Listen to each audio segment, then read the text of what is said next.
মোমো খেতে পছন্দ করে না এরকম মানুষ বোধহয় খুব কমই আছে। তো আমারও কিন্তু মোমো খেতে বেশ লাগে, খুব পছন্দের একটা জিনিস বলতে পারো। তো আমার মায়ের বাড়ি গঙ্গাধরপুর, আমি এসছি গঙ্গাধরপুর। এখান থেকে কিন্তু বাগানগোড়ায় খুব অল্প দূরত্বের মধ্যে একটা ভালো মোমোর দোকান আছে। দোকানটা খুব বড় এরকম বলবো না, ছোটই দোকান। কিন্তু ছোট দোকান হলে কী হবে, মোমো এত ভালো বানায়, অনেক দূর দূর থেকেও কিন্তু মানুষ খেতে আসে। কেউ বসেও খায়, আবার কেউ বাড়িও নিয়ে চলে যায়।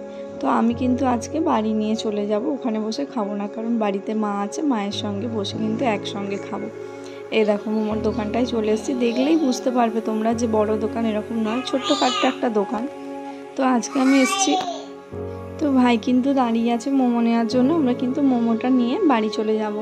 তো মোমো নেওয়া হয়ে গেছে, এরপর কিন্তু এসেছি ফুলের দোকানে, যেহেতু পরের দিন জন্মাষ্টমী ছিল, তো কিছু ফুল নেব। ফুল নিয়ে কিন্তু বাড়ি চলে যাব। আর আজকে যা ফুলের দাম, বাপরে বাপ! তো যাই হোক, একদিন তো দাম হবেই। তো আমরা কিন্তু একটা ফ্রাই মোমো আর একটা স্টিম মোমো নিয়েছিলাম। আমার কিন্তু যে কোনো মোমোর থেকে স্টিম মোমোটাই সব থেকে ভালো লাগে। তো এখানে স্যুপটা আমার দিদির ছেলে ছিল, ওই ঢালছে। তো আজকের সন্ধ্যাটা কিন্তু দারুণ কাটলো মোমো খেয়ে।